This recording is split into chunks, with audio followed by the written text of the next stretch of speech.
Hello everyone, I'm Lilith and I'll be here Livber Smoke and Mirrors for PC. So the game came out today, it's developed and published by INF Games. I played the demo, it was an interesting one because it's a narrative game and you have choice that will lead to certain things. Of course you could get an ending on the demo, but that wasn't like the right one. Because I think it was like stay with her, if I'm not mistaken, so let us start over here and see. I see her in my dreams, her and that house on the edge of a cliff. Everything changed after reading that letter.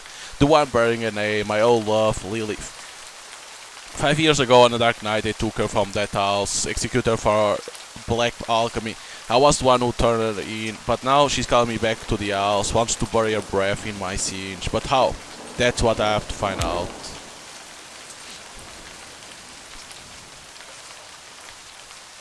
Act 1. Welcome home, my love.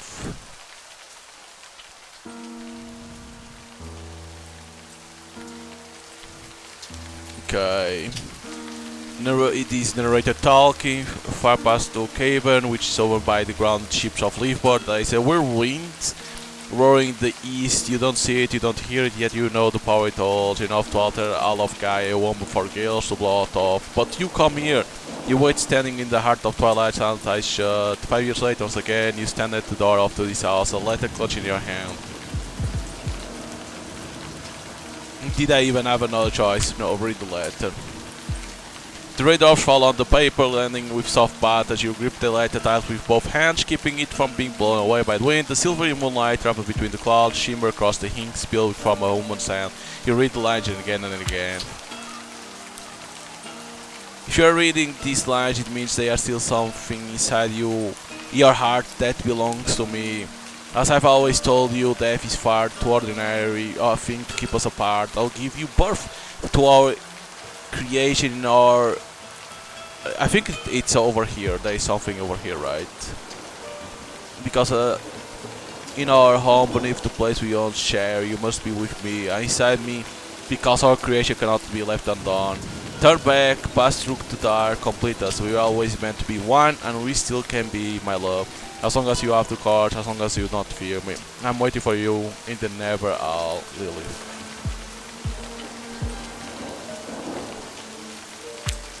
She's dead. It's like memory standing in the rain, and memory brought you here and keeps you.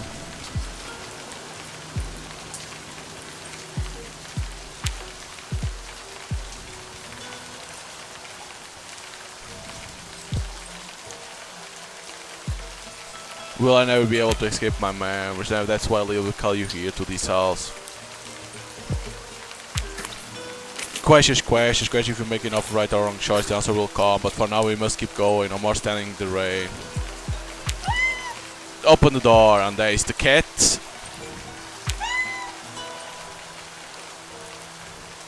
Yells.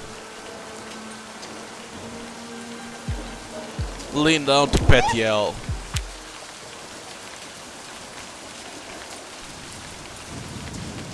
She looks up as if then she turns.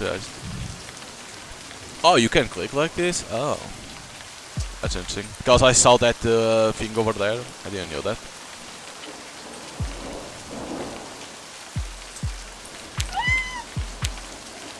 The wind falls silent for a moment. You hear the waves of sea easing in the distance, far, far away. The flash of a lightning strikes behind you, but its thunder never reaches your ears. The raindrops hang weightless in midair. Yell glances at you one last time and spreads her wings and leaps into the shadows between the rocks. Your fate embraces you. We open the door.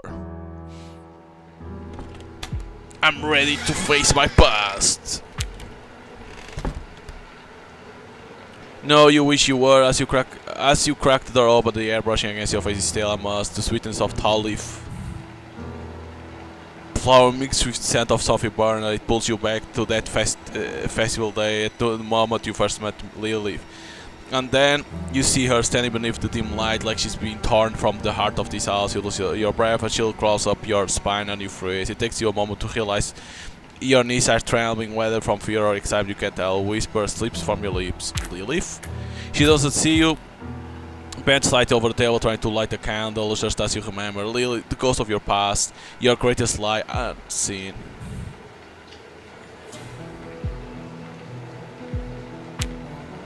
You stare stunned at the woman who stands before you. She should be dead. Her hair no longer shines like it did that festival night. Reddish brown strands all over her shoulder like wet strings. Her skin is sallow as a ghost-like paleness. And her eyes, the moment she turns her head and you meet them, another hollow question slips from your lips. Why? You remember the festival night.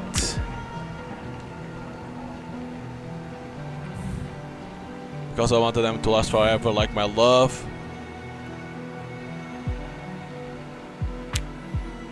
A beautiful lie told so well, even you believe it yourself. My love, so you finally come for a moment, I thought you would, and she looks at you. A brief silence fills the distance between the two of you. Your eyes haven't changed.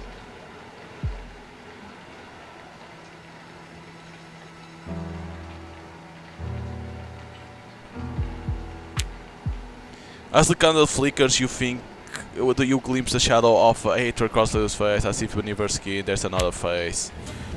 Death, you thought I died, didn't you, my love? But I waited for you where you gave me the white olive flowers. I waited there, yes, hoping you will return to say you still love me. To confess that it was all a lie. She waves her hand as if trying to chase away the thoughts, but that's not what we should be talking about right now. Come, sit. Lilith slowly approached. Now you see her eyes more clearly than ever. Something reaps beneath her gaze. Her body leans toward you, drawing close. You feel her breath upon you. My love, do you truly not recognize me?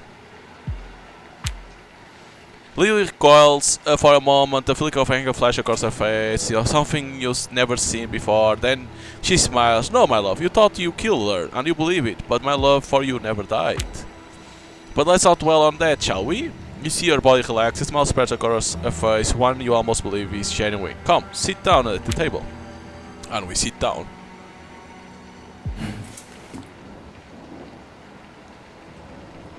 I really put in the work to make the night perfect. I wanted certain things to be flawless for our reunion. After you've left me to rot its being, she paused for a moment, looks out the window where the moonlight falls. You thought I should have died, I know you did.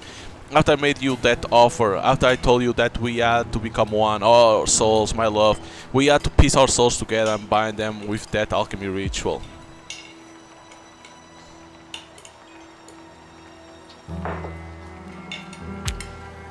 Hand holding the fork, freezing me there for a sec as the silence stretched, leave breathing deeper. Hahaha, my madness?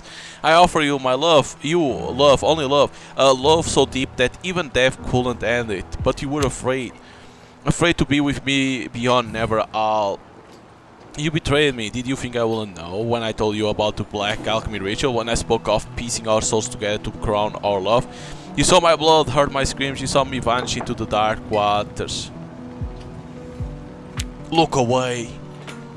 She turns her face toward you and it darkens with hatred, with rage, with something dark and with something even I cannot name. Her skin ripples as if 100 tiny things move beneath it. You can't tell if it's real or just the candle's flickering light playing tricks on you. Then, just as quickly as it came, the moment passed, Liv slowly leans back.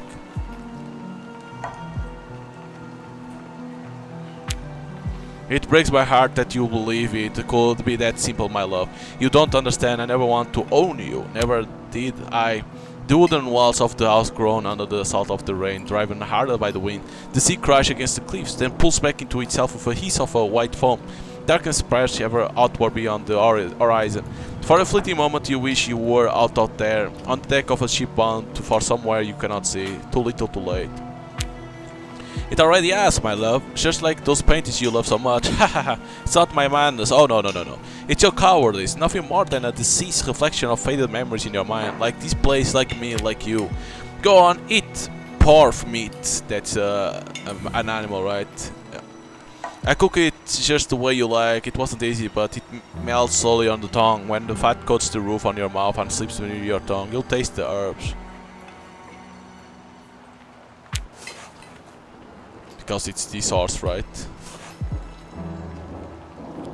After the festival where we first met and the first night when you told me you loved me, we saw pork, remember? It was magnificent, its mane was long and beautiful. You remember, don't you, my love? Afterwards, we went to get something to eat. I couldn't stop thinking about it. You were mesmerized by that creature. You kept going on about how beautiful it was, how bright its mane shone, how proud it stood. Did you really think I could tolerate that, my love? No, she slams her hands on the table, leaning forward, her face contorted with rage, her eyes wide and unblinking, boring to you, burning with intensity. No, no, no, that's exactly what we ate. You told me how much you loved me, how we'll never be apart. Do you remember what else you said?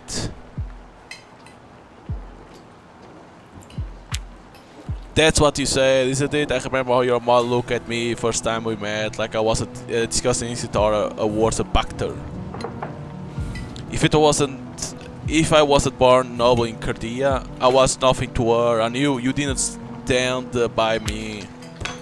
Lily doesn't take her eyes off you. Every motion she makes to cut the part of meat with her fork shakes her entire body. Her head tilts slightly, the kind of light slipping through her crimson hair, silky strands swinging gently back and forth. Your gaze shifts downward. You realize she's not slicing the meat on her plate, but pressing the blade into her own forefinger with all her strength, blood mixing with the meat. Step back. As Susan tries to step back, the table legs scraps against the wood. Your knees slam into the underside of the table. What's wrong, my love? You! Lily's eyes follow your gaze to the porcelain plate in front of her. After a brief pause, she picks up a scrap of paper from the floor and presses it with her bleeding finger. And then, in the blink of an eye, she's standing right beside you. Ah, love, my love. If only you knew how happy it makes me to see you worry about me. But it's just a small cut, don't fret. Her vacant eyes blink, then finds yours. Huh? What did you say? Oh, I'm fine, I'm fine. It's just, I never told you how my mother died, did I? She was addicted to doping. Some say she was obsessed, but I never want to believe that. I must have been 7 when she had her final episode. Her stash was all empty, so she thought she could drink what remained in her own blood. When they found her, she was drowning herself. Tragic. Thought I used it to think it was funny, but now I understand why she did it. She nods. The candle flickers rain lash against the windows. You listen until the soft patter of every drop echoes in your ears. Lily's breath mingles with yours. Slowly she circles around you and slips into the darkness. The woman watches you, unblinking. She waits, impatient, for you to eat. I get up. I'm like, no! Do you think you can defy fate? From the beginning we were destined to be one. Neither you nor anyone else can stop this. Never, never, never! Standing up, your head spins. You steady yourself and move toward the door. Behind you, Lily gasps. Just as your trembling hands reach the door, the Lily blocks your path, eyes wide with madness, mouth agape. She clutched the knife she used to cut the meat. You instantly tense up. I haven't finished what I have to say, my love. Everything is ready for ourselves tonight. We only have to die together.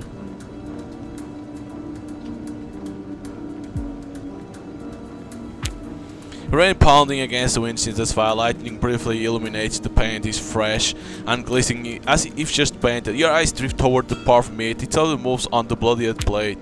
I can't let you leave, my love. You won't finish your meal.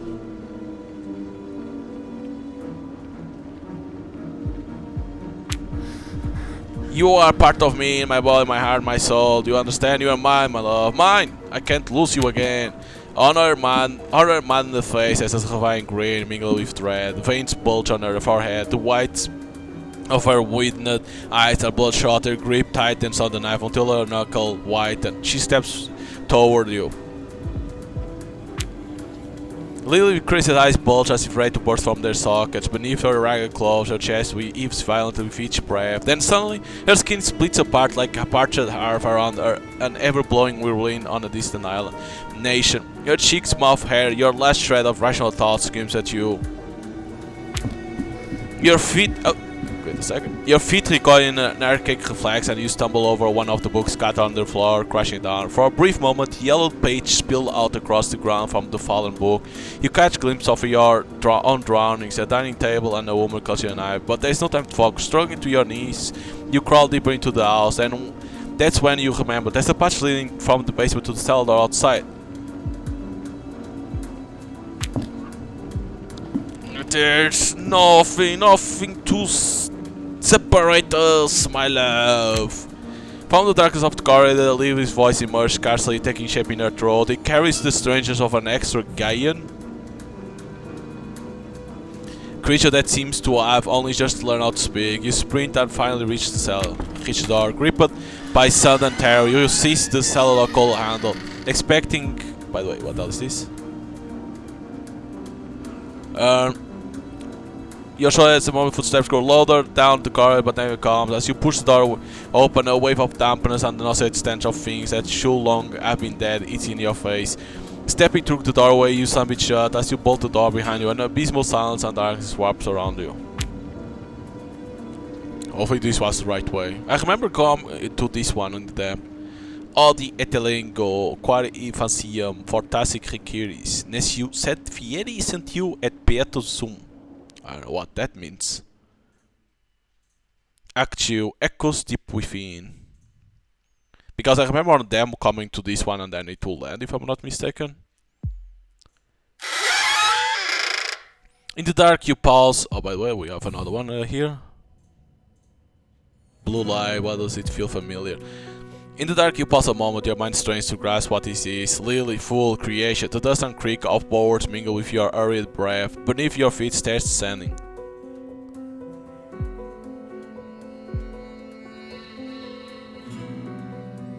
I'm gonna say this. A frenzy heavy with hysteria and perhaps the dreadful wrath of one returned from death, the madness of a soul trapped in an endless loop. How can you even ever know what truth is? Few who face such dread believe it was real. Perhaps this time that belief will be what frees you from this basement. Examine. When the basement door closed, you felt yourself pull into the void. Now beneath your feet, wooden steps leading down. Once in the sunlight morning of the first circat,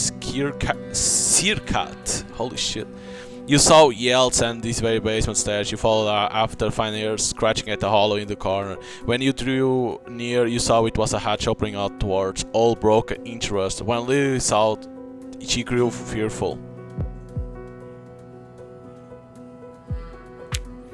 Yes, as I said, a hatch made of wood, round, wedged among the stones of the wall, plastered with mud. You hardly noticed before or after. You can try it. You can try. In the end, do you really have another choice?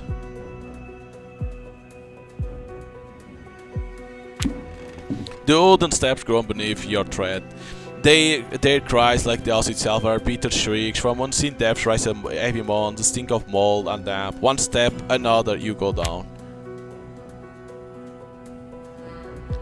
You rise from the dark as the basement stairs sink into the abysmal silence. Your steps find solid ground. Old memories. You remember the room beneath this house you once shared with Lilith, but like everything else, this place feels unfamiliar now. Lilith, her dread is still fresh, sharp and ripe. Crystals growing between the stones in the wall cast a faint pale light. When you lift your head, you see two doors standing tall in the wall ahead. Oh, fuck.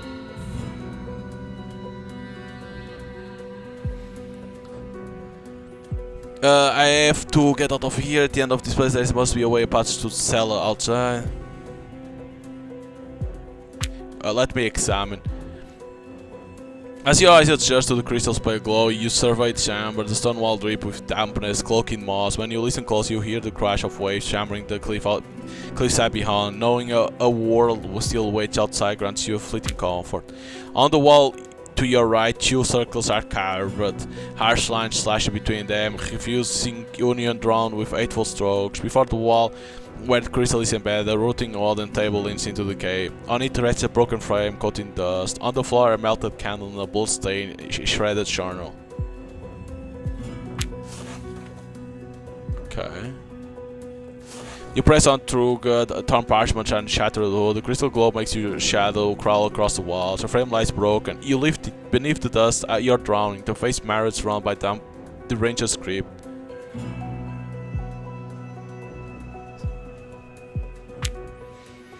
I always believe you'll be there when I open my eyes, when I reach out my hand. I believe they will find you always. But these fragile bodies of ours, they are in the way, my love. We must be free of everything that keeps us apart, even you.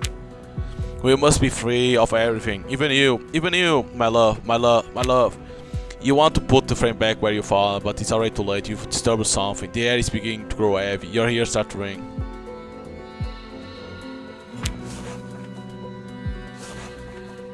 Despite the weight pressing on your mind, you get to your feet and move toward the blood-soaked notebook. As you touch it, part of it crumbles in your hand. You carefully open it, and it doesn't take you too long to recognize Lilith's handwriting among the blood-smeared lines. Only a few sentences remain ineligible.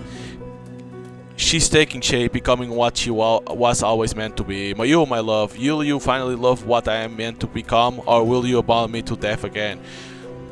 We'll be complete with him, we will be complete.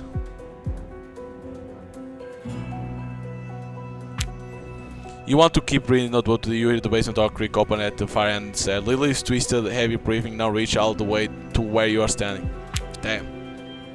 You push aside the books, scatter parchment and broken wood with your foot, and step closer to the doors. To the left is an iron door, rusted with the weight of years. Upon it is a symbol of old and long since strip of meaning. The other door is heavy, made of damp wood. It creaks faintly as tough breathing. Probably the notebook will say something. I'm going for the metal. When you open the iron door... Oh wait, there's something over here. When you open the iron door, a sore stench of sweat and rot greets you. Fearing Lily might be following, you slip inside and shut the door quickly behind you. You look around like the room before. This one too is shrouded in the eerie halo of blue light cast by the crystal embedded in the wall. The hair quivers with anticipation. And then a voice. Do you remember me? When you turn toward the voice, you see a young woman standing motionless in the corner of the room, her skin clinging tightly to the bone. If not for her eyes, bright and piercing deep into your soul under the pale light, you might mistake her for a still silhouette of a statue. But then she tilts her head just slightly, and in the moment you see it more clearly. There is something in the woman's eyes, something you once knew, something you once loved. Wait a bit. I know you. At last. She made me. He made me. From start to finish. Yes.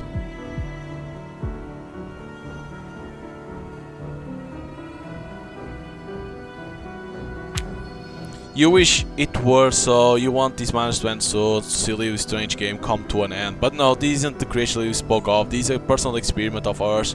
What she has in store for you is something very different. Shh, don't say it. If you say her name, she'll come. The young woman, hearing Lily's name, presses herself against the wall. She pulls her shoulders tight inward, eyes fixed on the door behind as you speak. I had to be good, I mean beautiful. I had to be, yes. When she pulls the back, the crystal light shows her more clearly.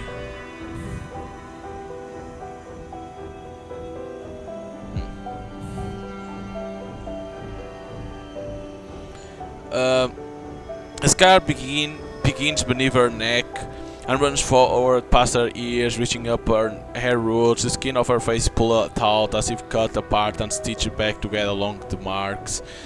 The fingers she wraps around her arms are thin, long, as if feel down, extended and altered. The woman before you looked like someone who has been worked on endlessly, reshaped piece by piece since childhood. Jesus. The young woman looks at you from where she had crouched down by the wall. For a moment the twisted smile on her face reminds you of Lily. For you, to create you, and of course, to love you.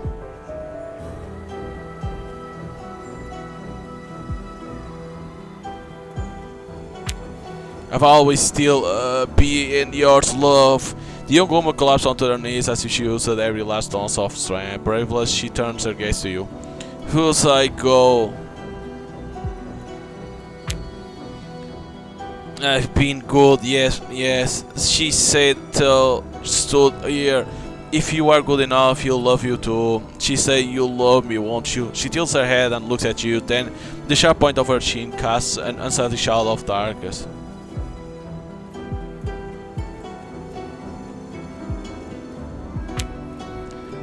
Well, I'm gonna say that one. The thing you are staring at isn't Lily, it's just an empty shell, twisted reflex, stripped of free will, an uncanny amalgam, where fragments of the young woman have somehow tangled with the answers she poured into it.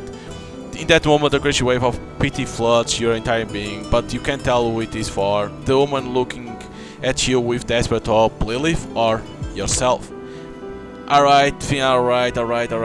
I'll see my mom now. Will I see her here? Her eyes glaze over as she tilts her head slightly. You can see her body start to tense. Why? Why I'm still so cold inside? You can't even get out of here yourself. You don't know the way, so you have no idea how you'll do that, but in this circumstance, the poor soul standing before you like a shell with a shattered mind. This feels like the only thing you should say. Can you blame yourself for that? Leave, no, can't. My lady will find me. I can't go. I'm here. I'll stay here. I'll wait for you. You'll come. She pressed herself in tight against the wall. You can see the terror in her eyes.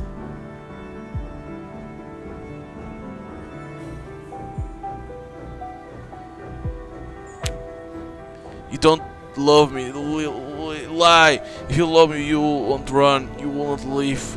You'll stay. I'll live here. I'll stay. I'll stay here. I'll wait for you.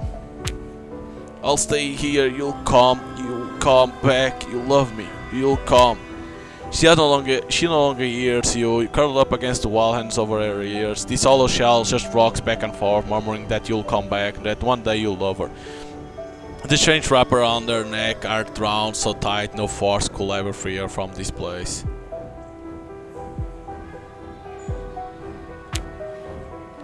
Moisture and moss cover the walls. In the left corner of the room lies a bed, its sheet stained with blood, urine and pus.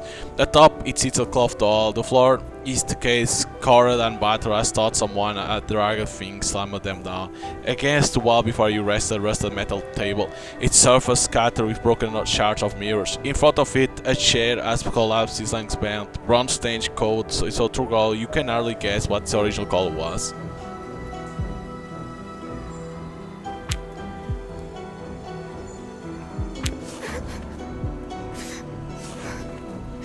The doll is in shambles, stained with black blood, its eyes long since gouted out, one arm dangles loose, its fabric looks like it's been torn open and stitched back together again and again in a different place. The padding that once gave its head shape has been entirely removed. Patches of mismatched cloth are sewed adversarially across its body. Lying lifeless on the bed, the rag doll is in a reflection, a crude replica of the woman murmuring to herself by the wall.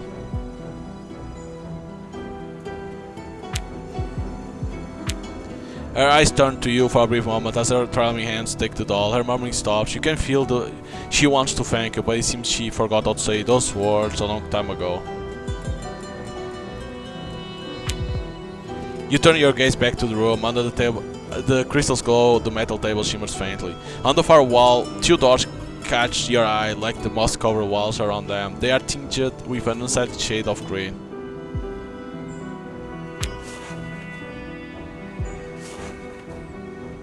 As you move closer, you realize the glimmer you saw did not come from the table, but from the mirror shards scattered across it. Shards rightfully placed in this frame hanging on the wall. In the blue light, your gaze turns to the frame, whose edges are carved with meticulous care, almost as if ready to move. Its glass had once been held together, but has burst outward from the sand, as thought someone inside had tried to break free. On the lower corner of the table lie dried, bloody fingertips.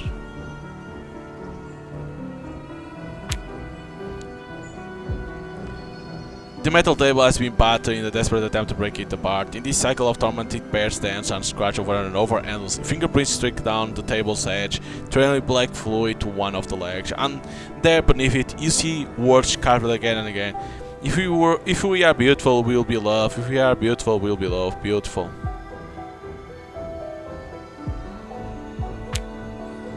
When you trace one of the words with your finger, a bead of fresh blood gathers at your fingertip. Clearly the young woman hasn't written this long ago, perhaps just before you entered, she was here again, writing these very words. You turn toward the doors. Okay, what the hell he says? How fake it feels.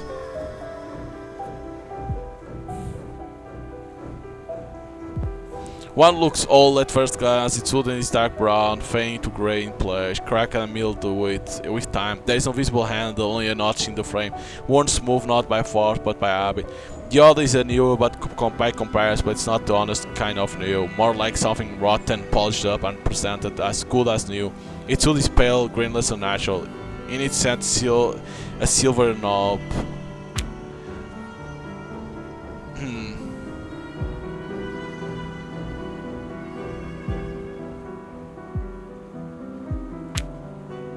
When you touch silver knob, it feels like there is nothing in your palm at all. Your fingers can't quite sense what you are holding. It unsettles you so much that instead of letting go, you grip it even tighter. The tighter you hold, the more your wrist acts.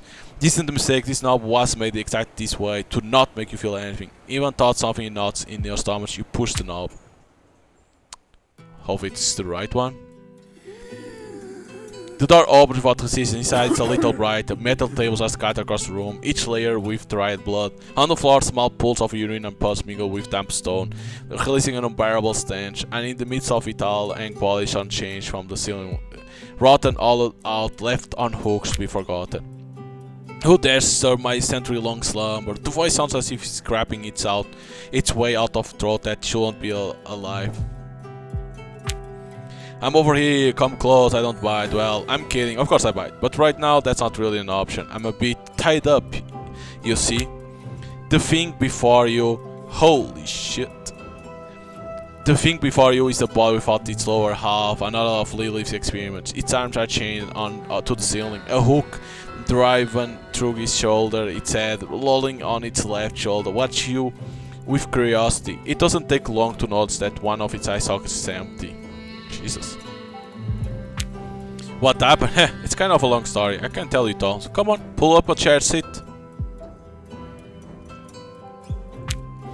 You glance around in the dim light against the firewall. The corpse rests with its head slumped against the blue smear surface. Each time a faint breeze, which source unknown, passes through the body, sways ever so slightly, its head dragging softly against the wall. All around you, other bodies hang from mid-hooks, swaying slowly, one by one, but there is no chair, none at all. Ha! Every time, there's no chair, don't bother looking, I was testing you. I'm sure someone who talks, alright? You are asking no right questions like none, plus you are in a rush, got somewhere important to be, or something?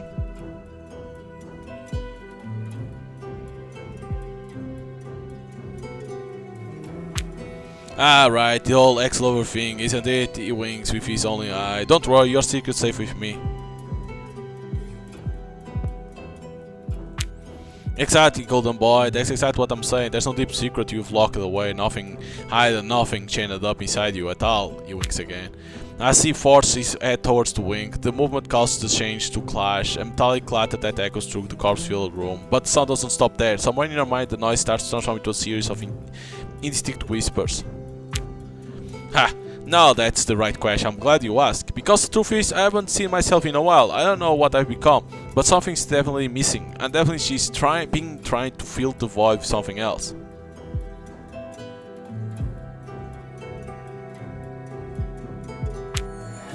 For her own amusement, I don't think so. He shifts slightly as if trying to strain this chain broken body.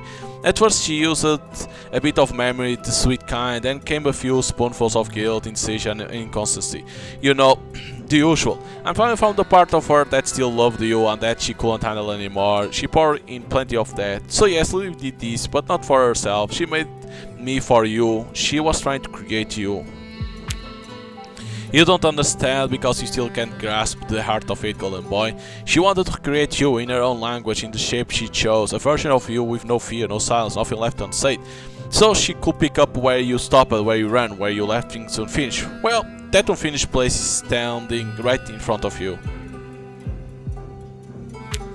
Ah, I'm sure you didn't. I'm sure there was never a moment when I love you rose up in your throat and you swallowed it down. I'm sure you never meant to say I'll never leave you and walk away instead. I'm sure your long dead lover never suddenly came back to life either. The change holding the corpse strained tight, a strange yellow hollow glows faintly in its single remaining eye. Below the waist where its body ends, rotten organs dangle from the hollow cavity. A wave of hot damp hair brush against your face.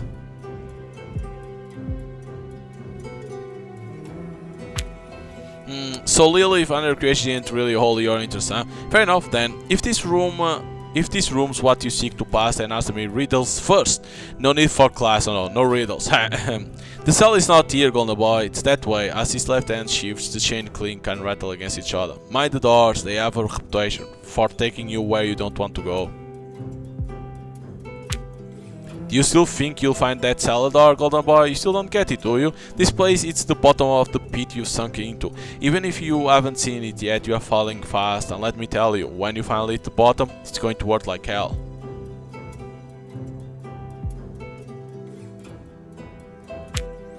Lily will have liked this, I'm sure of it. She is determined to annihilate, saying anything she thinks stands with you and her. Even you, golden boy.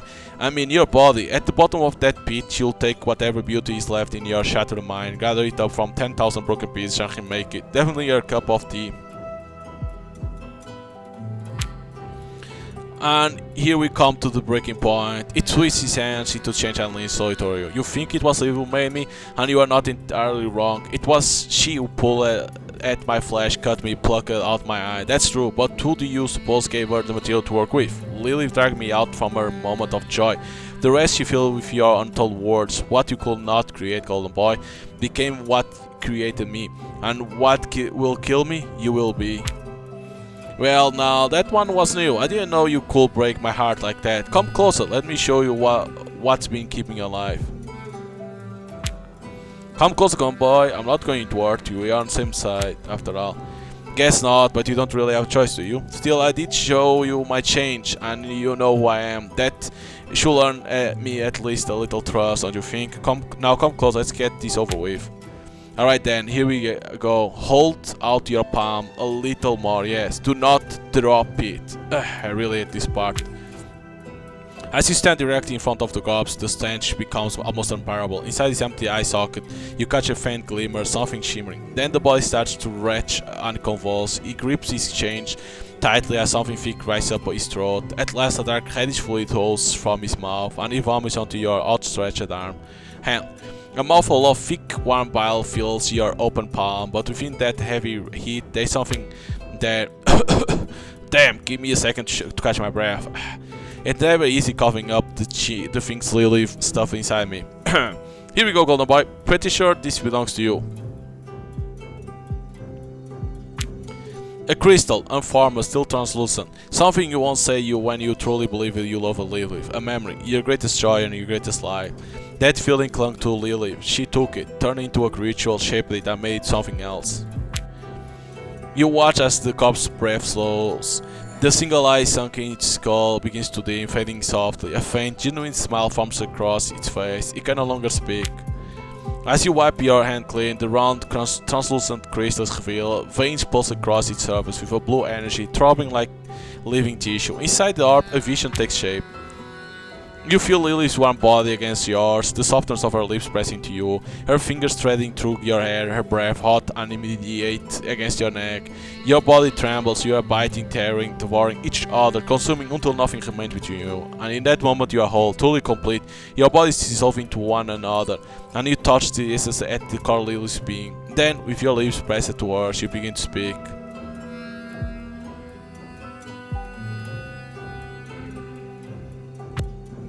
The crystal shatters in your hand, a sharp flash, and then 10,000 of tiny fragments scatter across the room. The corpse before you slip free from its chain, crashing into the pool of fetid, pus-laced water below. With one last effort, it turns its face toward you. I say the things you couldn't. Now the words are yours, golden boy. Break free from your chains, unlock them. We'll meet again very soon. The corpse looks at you, the same faint smile still on his face. The silence in the room deepens.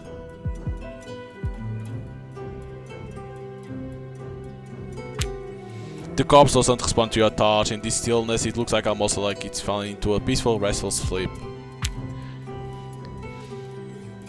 As you return to searching the room, you feel something settle over you, a sense of expectation. Lifeless bodies strewn across the chamber are watching you. On the wall to your right, you see two distinct doors. Once again, the first door is sealed with rusted chains, but the chains aren't locked together. They merely hang there, as if they tried to hold something back, but failed. The other door stands slightly ajar. Beyond it, nothing but darkness. No life, no light, no life.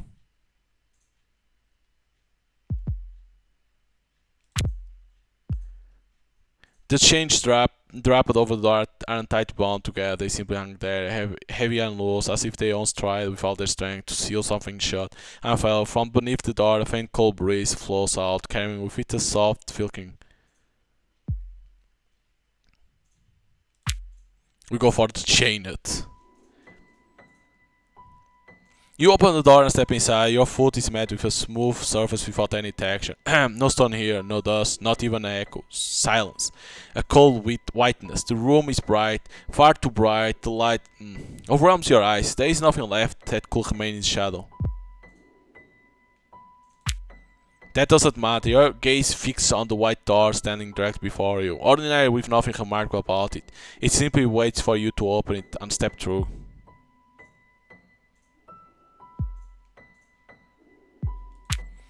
Because look, we have to get out of here. In the other rooms there are things waiting for you, real things, meaningful things. You do want to step out into the real world, don't you? You have a purpose, but there is nothing at all here. That's why we must go on. Why what? Because you weren't supposed to be here, that's why. This story wasn't meant to go on like this. Here there's nothing. There's nothing to be told here. No plot to make the story interesting. Not the slightest speck to describe. This place is utterly empty.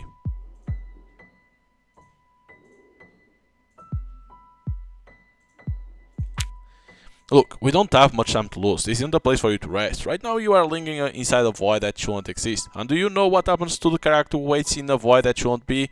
They become a character who shouldn't exist. You have to move. Anxious? No. It's just, we weren't supposed to be here. There's nothing here to carry the story forward. No plot, no character, no rhythm, no object. It's completely empty. There's nothing to be told here. Listen to me, look. I'm the one keeping you alive in this burnout, ruin peace stinking house. The one stopping you from curling up like a fetus in your madness, alright? Now do as I say and go to the door. You think you are very clever, don't you? I'm the master of this story, and if I have to get us out of here... You see the room beginning to shrink, the walls stretch in unnatural ways, the wall before you seems to be closing in on you. You know you do have to open the door.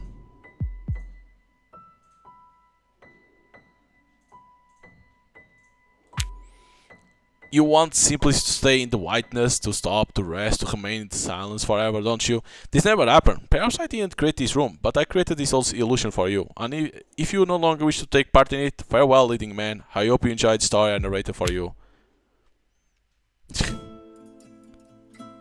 When I came against the wall, the pain in my skull was unbearable. Must have been another full dream again.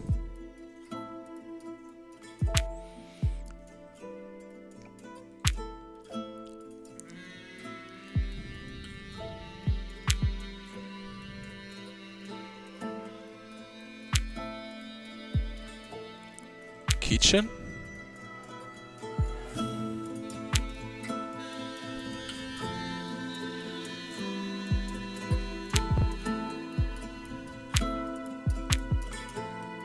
She was always real, the most real of all things, but I love no.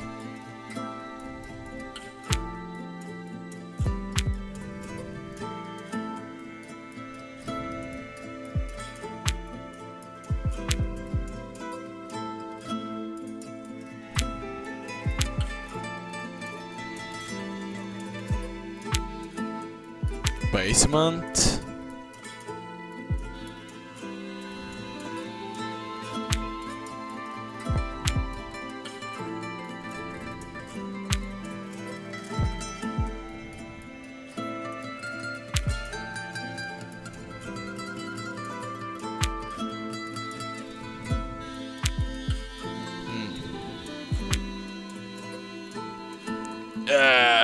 I'm sorry.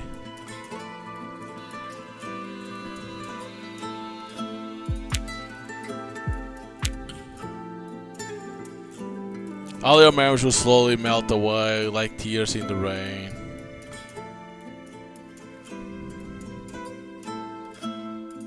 I got the end 2 out of 8. I think the first one is immediately in the beginning, if I'm not mistaken. Like the first ending is, you know, hit the meat and stuff like that. That's where you get the first ending. You know, immediately accept that union that she talks about. It's like that. The second one is this one that basically you stay in the white room and then you wake up and you stay in this place or something like that. Your memories melt away.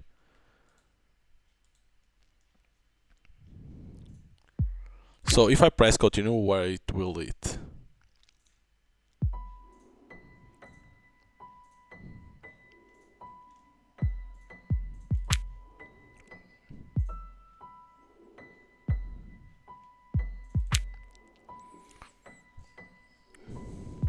Why did I? Are you anxious?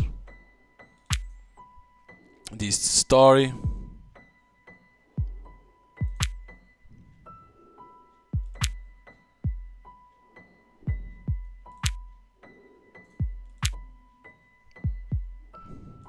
I'm gonna say like this for me. Saying not because of the narrator, but because of me.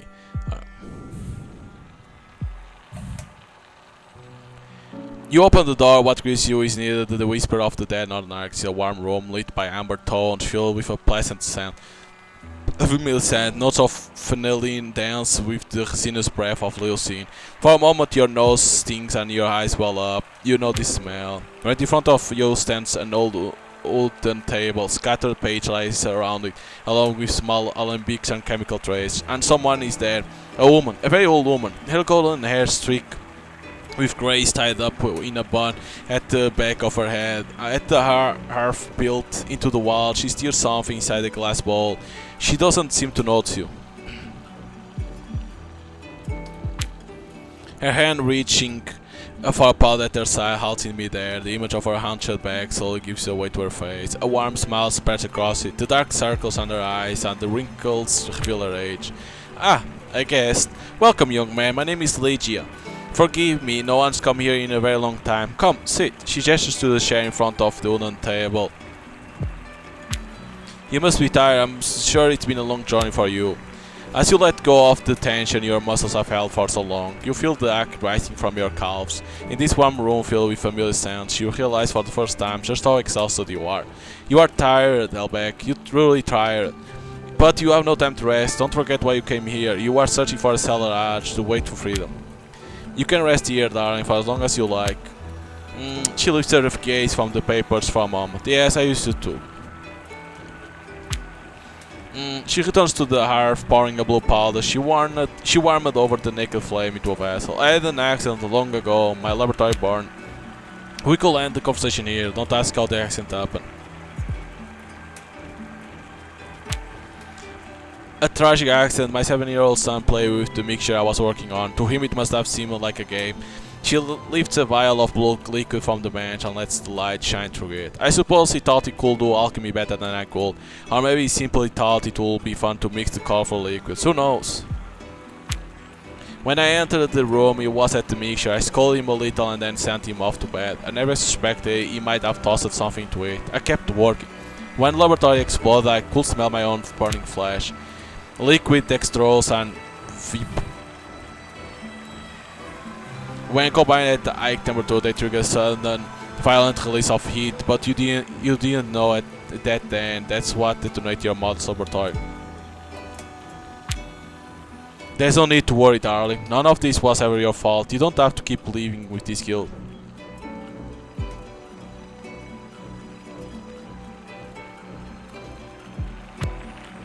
Shit. I thought you'll have realized by now. I'm your mother, darling. I know, darling. I know you thought I was gone, but I couldn't leave. And I see now I wasn't the only one who burned that night, because nothing has ever managed to tear the guilt from your mind. You believe that if not for that night, you will find me here, in this room. That's why I'm here.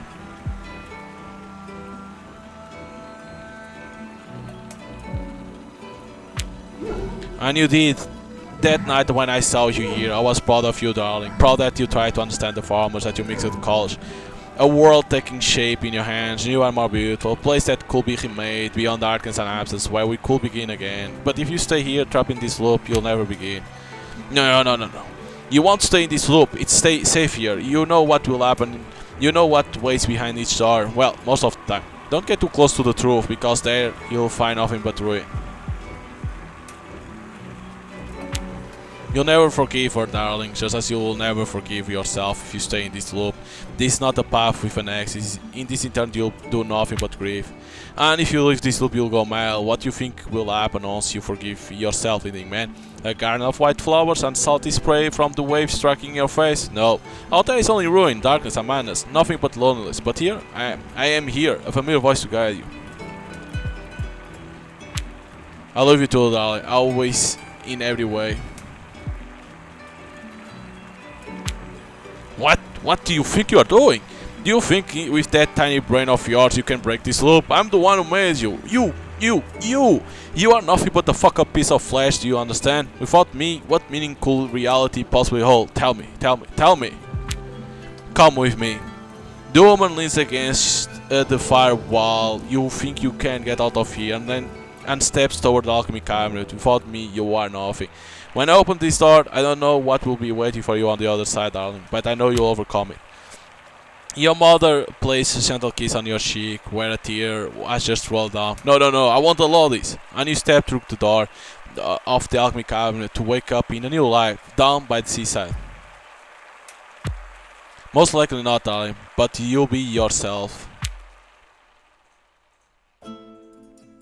When I came to against the wall, the pain in my skull was unbearable. Must have been another foul dream.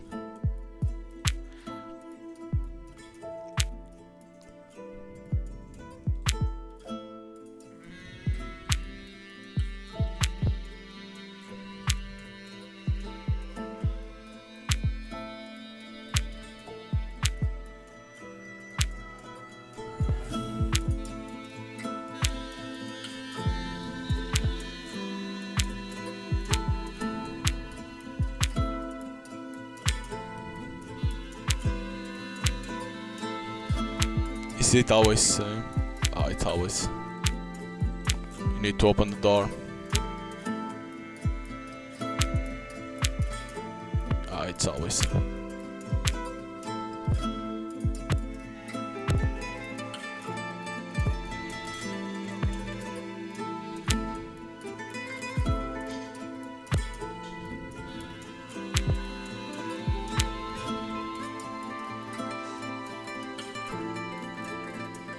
Is it the same? Is it the second one? Ah, it's the same. So like breaking the loop, it's always the same. It's what it looks like.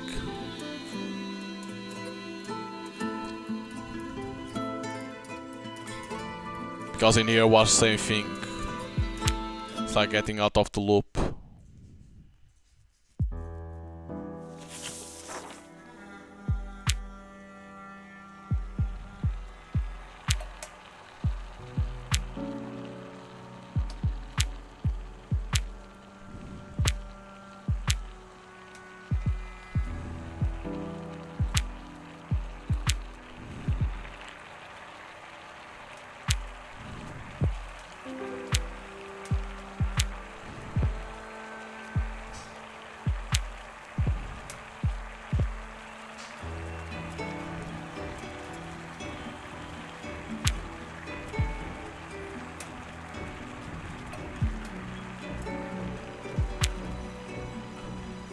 Okay, I know, darling, I know you thought I was gone, but I couldn't leave. One. This same.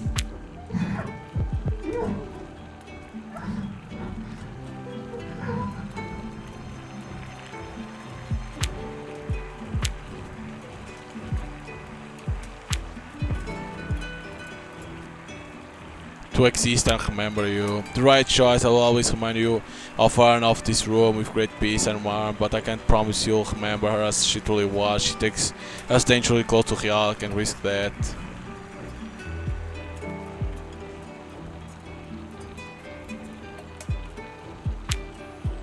There is no other way for you to live. Your mother must die. It's always been this way, and it will always be. I understand that you must go on, darling, if that's what you choose to do. I'll always be here each and every time. The woman walks toward the wall on your left. She cracks open the door of the alchemy cabinet. A warm breeze steers your hair. She places a small kiss on your cheek, where a tear has just rolled down. I hope you find what you are searching for out there, darling. The moment you step into the alchemy cabinet, you fall into an endless void. Warm winds coil around you, and once again you find yourself wondering when you will finally strike the ground.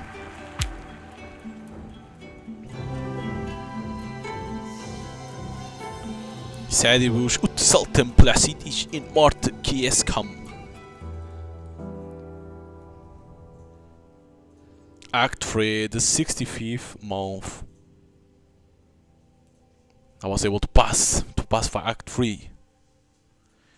Now in your interrupted fall, a metallic taste burns in your throat. Blood and rust mingle with the air you breathe. Beneath your hands there is a damp warmth, as thought something has come alive. At the beginning of your salvation, and of course at the end of all things, do you see it? You climb now, your nails are clawing at the rotten board, yet beneath them something wreathes. In the darkness there a pale light flickers, the light that will grant you freedom. For the story to end, and for you to awaken, you need one final crescendo. You think you are moving forward, you think the story has forced this upon you, but you do not despair, it was never about choice. It was about letting go.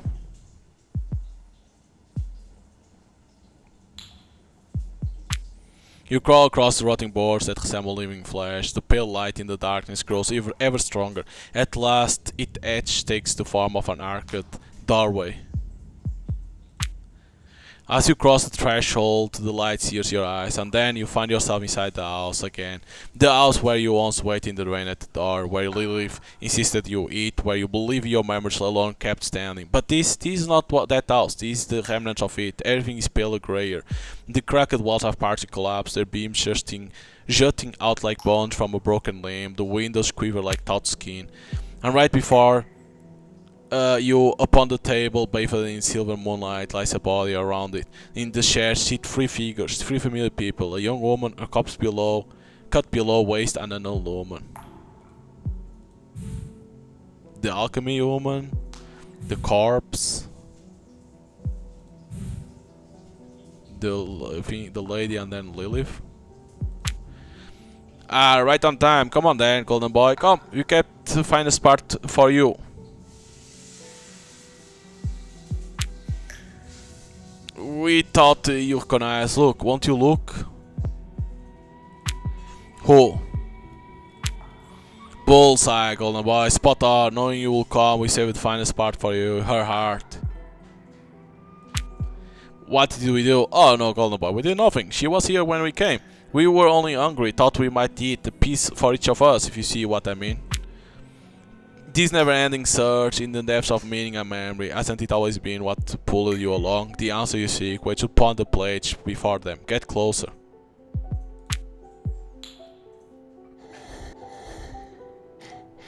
Your eyes drift to the young woman plate. Upon lies a thin bloodied strip of skin, folded, carefully placed. It seems you never seen me. She pulls the strips of skin towards you.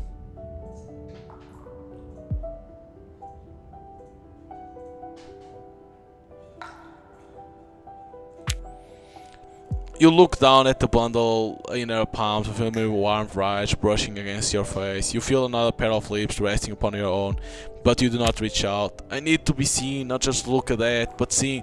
Notice me, I mean, to be seen, recognize, I never cry and may not face you. Which one you wearing? Your eyes move from the face upon the table to the woman stripped of her own flesh. She lies motionless under the fractured stream of silvery light. She seems indifferent to your words. That's why you didn't take the lady's face? You slowly raise your hand to your own face. When your fingers brush past your temple, you feel it, a protrusion, a line, a stitch, a mask wrapping from your brow to your chin. Your breath falters. You run your fingers along the edge of the stitch, finding the tiny gap to slip your nail into. It doesn't hurt, yet for the first time you feel it. The thing covering your face is real. There's a face upon your face.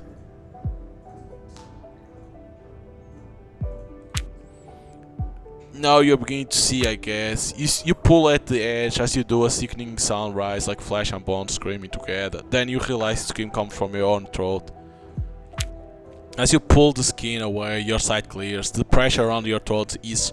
You cry from pain or relief, you can tell. For the first time you breathe freely. At last you hold two faces in your hand. One's yours, one's Lilith. Their empty eye sockets your mouth and gap ink open in the air. You look better this way, I like it. You shoot away. You glance all around the table, the eyes watching you seem unaware of what just happened.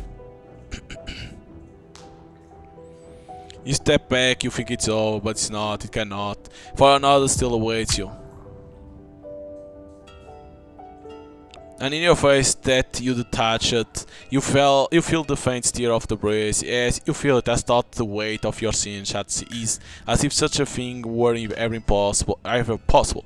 A droplet of blood slides down your chin as your gaze falls to the plate before the man. Amidst the clotted gore rests a tongue, no longer where it belonged. Huh. We had another party in mind for you, but it seems Lilith left nothing unsaid. Unlike you, who will do you? Each jerks his chin toward the tongue on his plate. Do not worry, golden boy, take it. Before entering the final scene, you'll need a little voice. In the moonlight, the torn-out tongue gleams strangely. The corpse cut off at the waist wears a green poison to twist into terror at any moment. The ritual is halted, unfinished. Something else cracks and now splinters deep within. Lily's body gives a faint convulsion. Black fluid seeps from the corner of her mouth. Perhaps she still had words left unsaid. Oh well, maybe next time someone will speak in her place. Did she? Let's think about it. Did she reveal what was your creation? Then I hope you can say the same for the child in her womb. Your gaze shifts to the woman lying on the table. Her corpse lies bathed in moonlight, yet as if you think something is moving in her belly. There's nothing more to tell. The man's head slumps onto his left shoulder. In his eyes you see disappointment and yet a deep pride as well. The rotten boards creak as if braced, and from the broken ceiling a few drops of rain fall onto your face. No, she was pregnant? Each fragment takes its time to settle into place. What you fled from now stands directly before you. Dissolved, fractured, torn apart and ruined. Was it always meant to be this way? Will it always remain so? Something you told yourself time and again. It was always easier to blame her, easier than turning inward and facing yourself. But now you must prove whether you are worthy of salvation or not. Moonlight spills through. Moonlight spills through the fractured roof, and an abysmal silence fills the room. You no longer believe those gathered around the table even breathe. Lily's body lies there, still as though. No, not quite. The boards, the glass, the scattered thing around you strain, awaiting.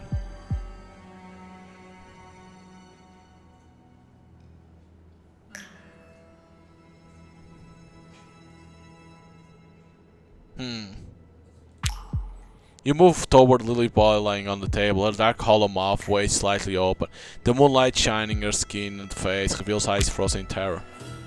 Lily can't hear you, my child, but she doesn't need to anymore. Still, you want her forgiveness, don't you?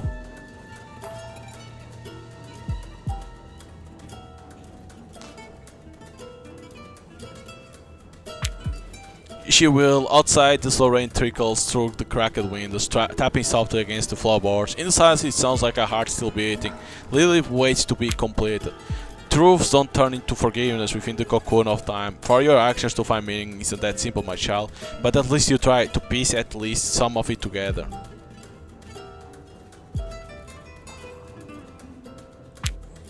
Perhaps you were waiting for the right moment. You wanted to do what was right. The memory of her in your mind will soon reach its end. The wood creaks one last time, then silence. It stretched. The floor beneath your feet stirs faintly like a living memory. The torn black threads of the curtain shiver by the window. Silence. It stretched. Then a breath. You see Lily's chest rise upon the table. Her eyes turn to you. Her body tense, as if she's being born again. Yet there is nothing miraculous in it. You no longer question whether Lily is alive. You have moved past what's possible. Yet you can't still the chill rising through your spine. Your steps backward creak the floor. Lily's body straightens. Her skin is still taut. The muscles in her neck tighten. Our creation. Welcome home, my love. For a moment I fear you won't come.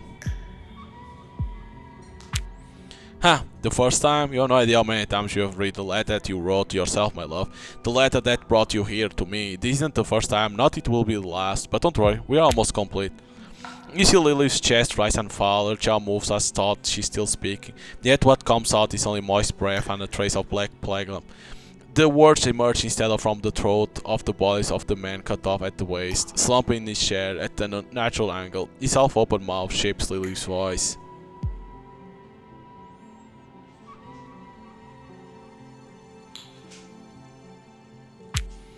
There were the elves within you, my love. All of them, the loves you could not see, the words you could not never speak. You've been trying to piece them together, but now it's my turn. Either you complete me with your body or confess the whole truth and bring this loop to an end.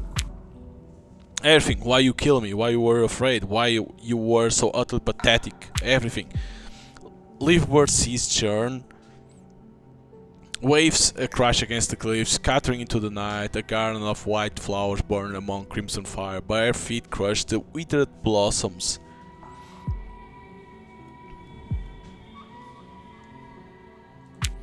Madness, that's exactly what you fear, but it was you who fed me my obsession. My madness grew from you. I always loved you, despite you. Look what it's made of me.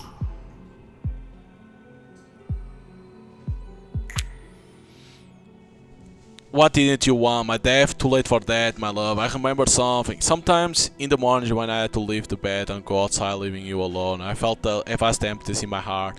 That grew with every step, until I came back to you. Now I wonder, will I feel it again after a reunion?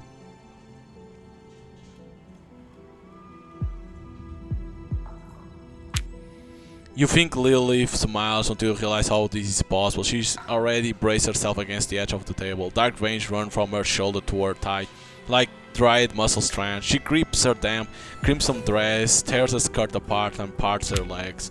Welcome home, my love, to your first and final home inside me.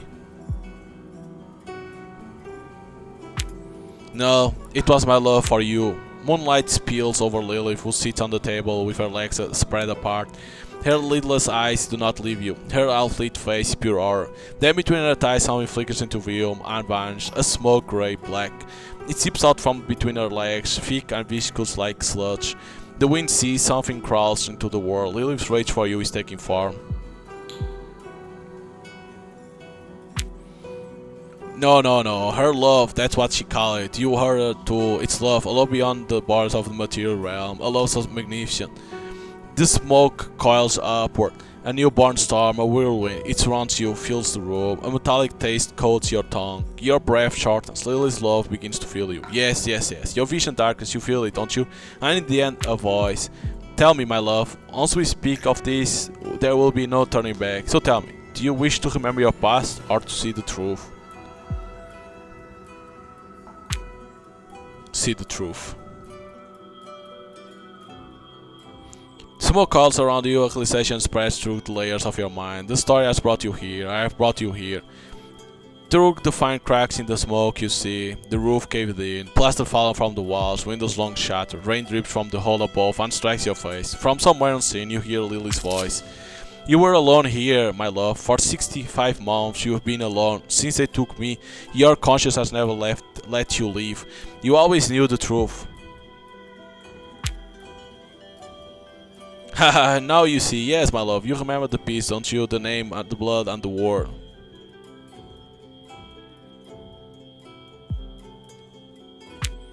The smoke swirling around you thickens into a heavy veil. Its rising and falling tendrils resemble the tip of a fibrous whip, winding slowly around your legs.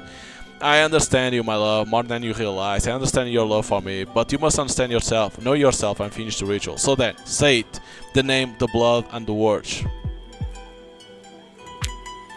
You don't know what I dare, my love. For you and despite you, do you understand? You won't be able to come back here while we are already here. The smoke coils tightly around your legs, gripping like a vice. It burns.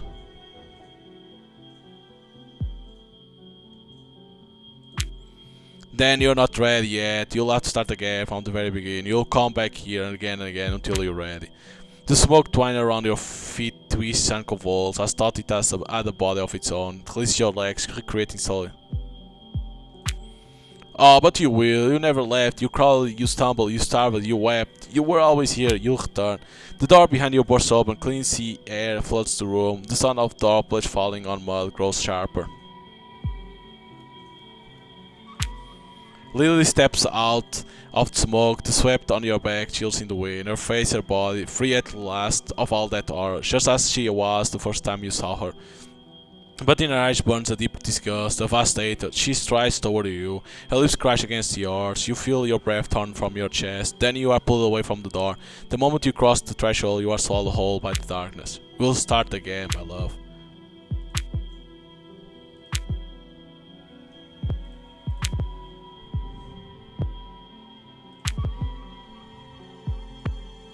Am I dead?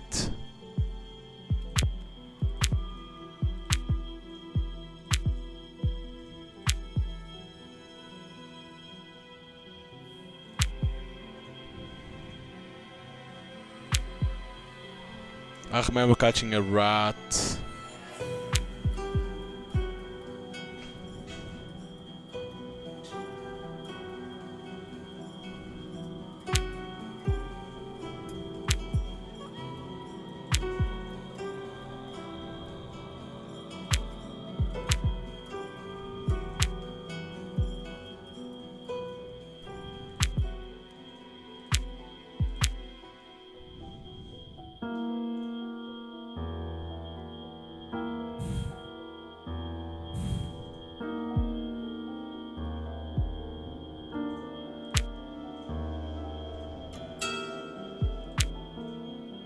And none of that will happen again. This is not a loop, this is madness itself.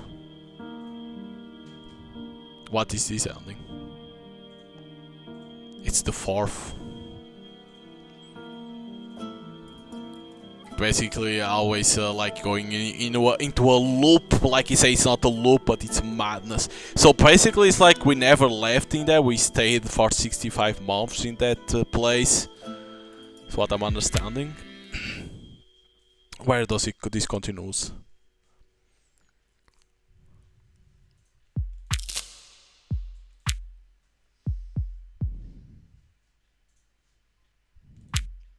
Hellback, it was the first weeks of your 65 month solitude, only days after they took me.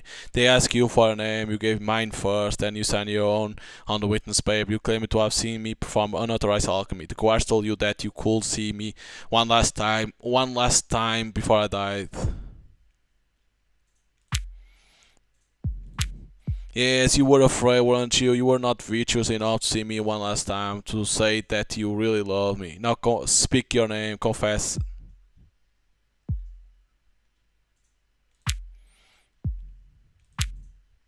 I know who you are, but do you have courage to say it aloud?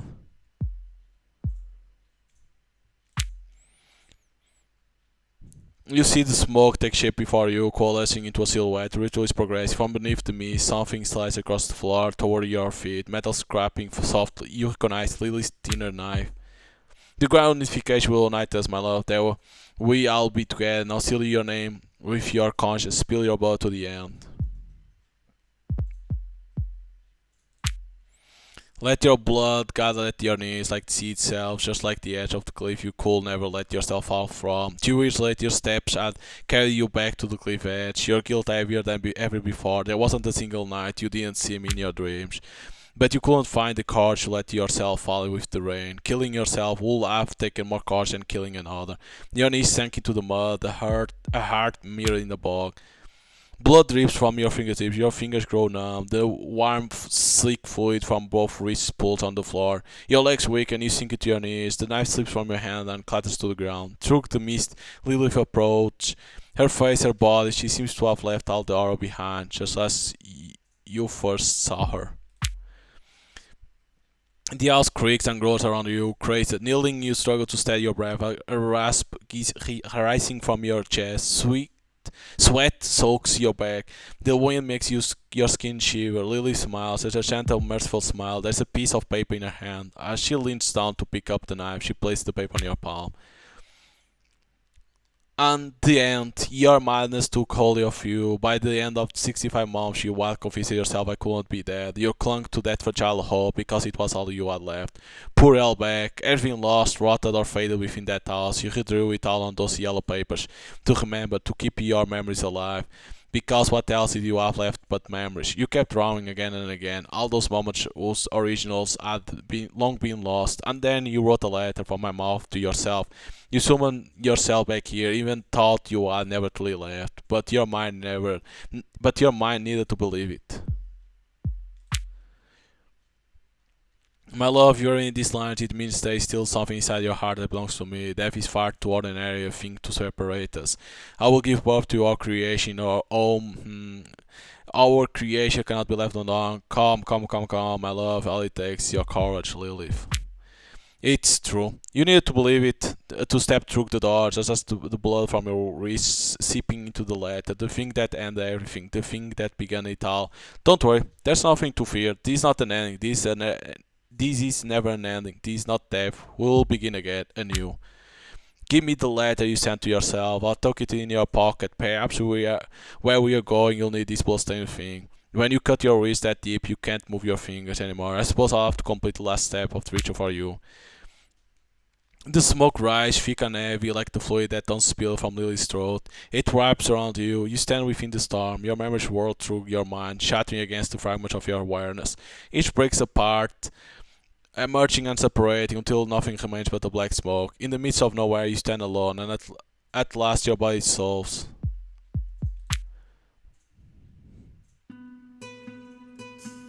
Now there is no need to fear, my dear, my love, my life. Here everything belongs to everything else. Welcome among us, at last. We have no body now, no names, only us remain. Us, this is the only place where we can exist together. You, me, and our creation. Yes, that is what we call this. In the material realm, the horizon where earth and sky meet, and beyond it, far beyond, above the light and the dark, beyond even the never hall. Come closer. No, my love, you did not do all this to be forgiven. What we have done comes with us. It will be part of us. I will accept you with it. I will take you into me with it. Our souls, these formless souls cast beyond the cosmic dark, will soon mingle. We will become one. We will become something greater than ourselves. You, me, and our child. You will remain as an act twisting with me, trapped in a new loop. Wait, what? And in the end, we all converge upon a single point in the story, without even remembering who we were. So this is like what, fifth? This is the third. This one is the first. So I got the second, third, and fourth.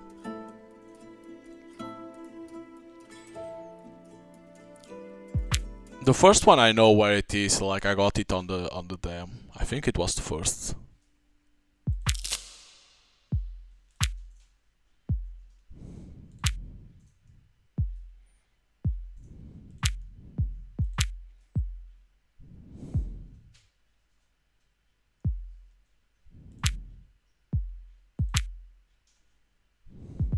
Don't take the knife.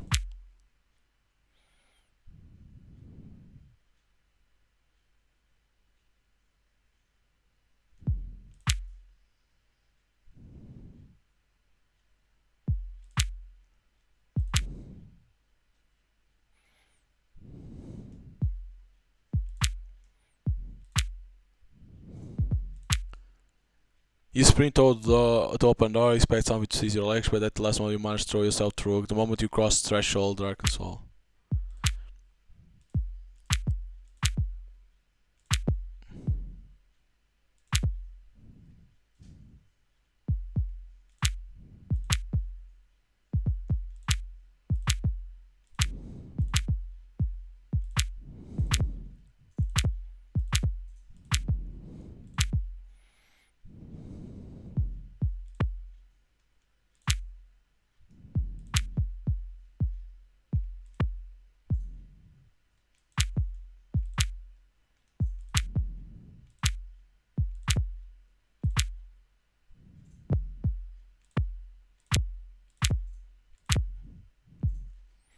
I can't stay here.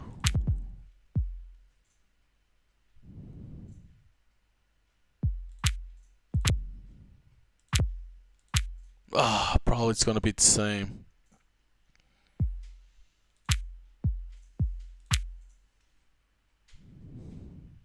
Yeah, this same.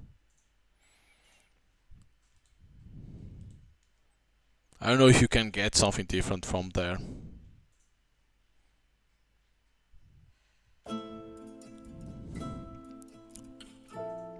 Because the endings could be through the other ones, like on those doors.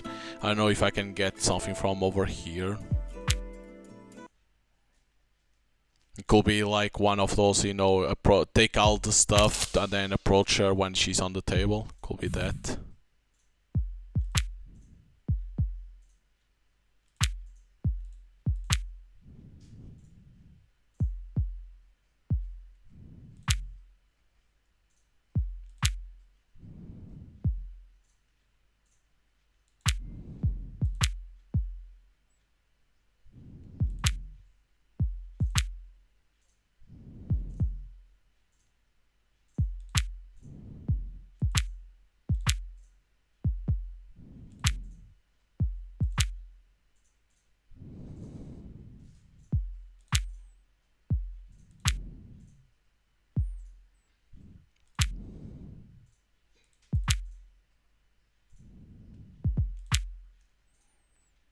Could be something from here.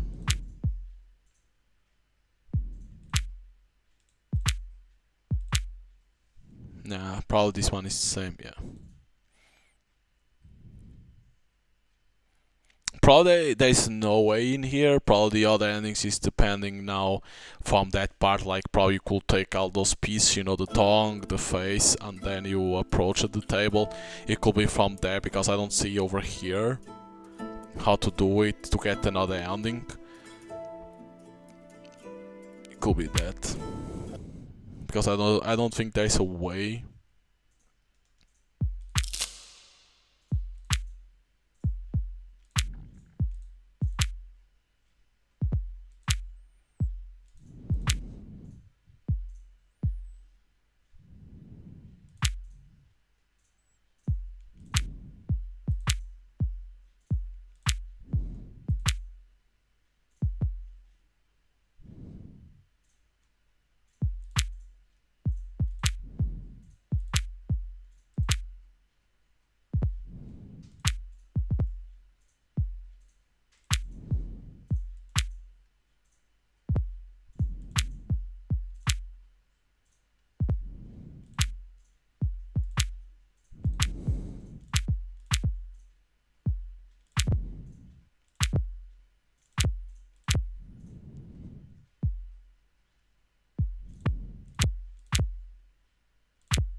Wasn't there one?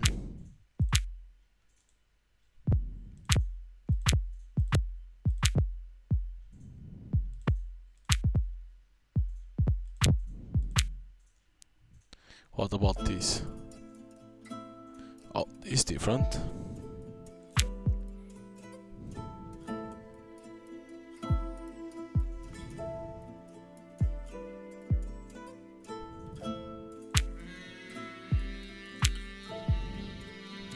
No one but me. She had hair.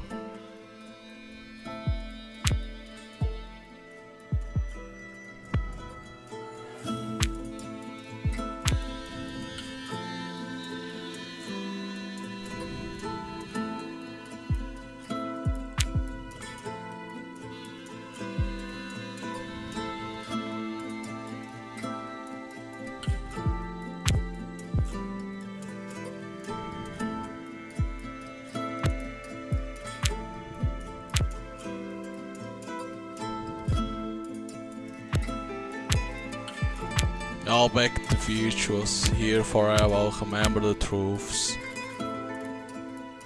The light will forget you, but the darkness will remember you always. In the deepest depths, the shadow will embrace you. Hey, another ending. Probably it's the fifth. There we go. So I got 2, 3, 4, and 5. Probably there's a 6, 1 in there. Probably it's 6. The problem is that it's hard to get to that one. Like you need to make it correctly to get to that.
Oh, probably should have said Lilith. Fuck.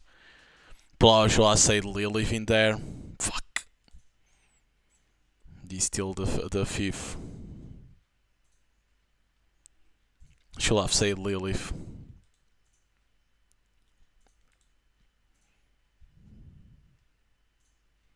I don't know if it matters in there, but I'm gonna see if I can make like say Lilith and see if it changed something or not.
Oh, it's still the same.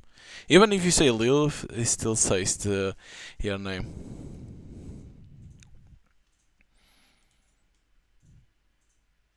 I don't know if then you can get 6 over here. Because probably the other ones could be on if you have those things and then do the unification. Could be in there that you do it. Gonna try one more time to see.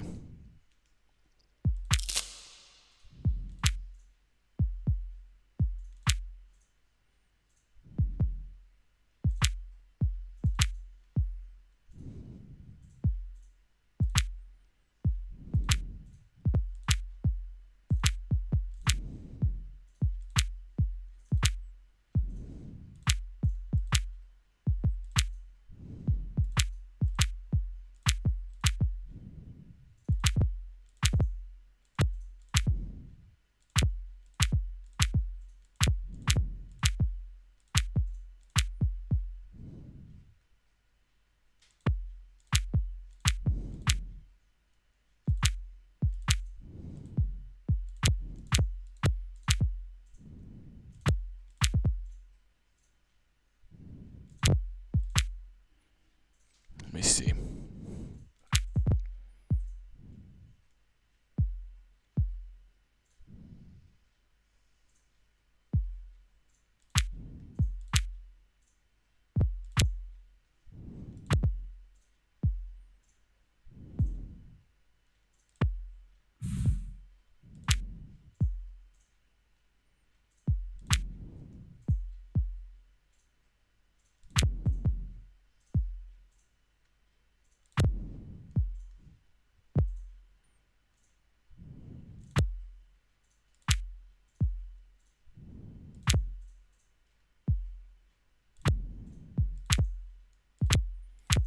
Damn.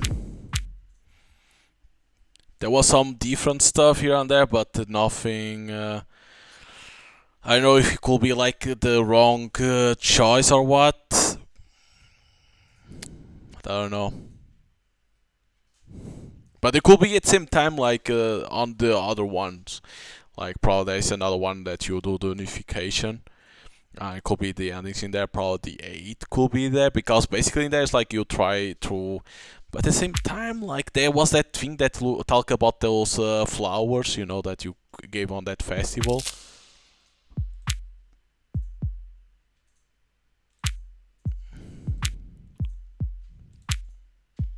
I still don't know if you can or not.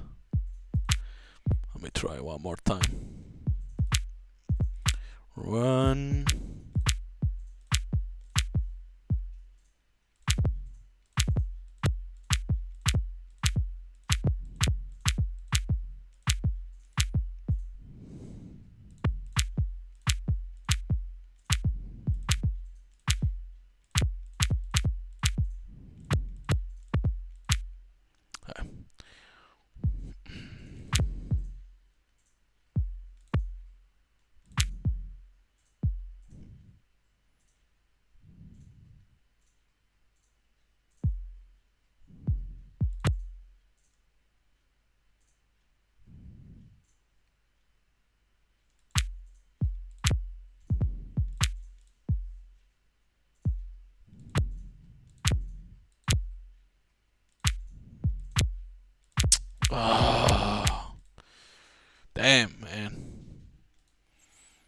I don't know in there which ones could be. If there's another ending through that one.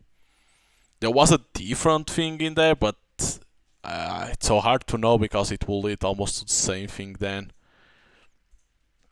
But like overall, like it was an interesting game to see that different endings here and there, and try to see if you could progress and get even more endings. If you like this type of games, you know, a narrative visual novel games with that choice that will impact through the story and things that will happen, you can buy the game on Steam and try to see if you can get all the 8 endings. Of course, it's not gonna be easy. And of course, there's some endings that you need to start, you know, a new game to get them. Like if I'm not mistaken, the ending 1, it's immediately in the beginning. When you are sitting in the table with her, that you need to eat the food and everything that you can get. So, but if you like this type of games, you will gonna have a good time with Livber, Smoke and Mirrors. So, hope you guys enjoyed, and see you guys next time.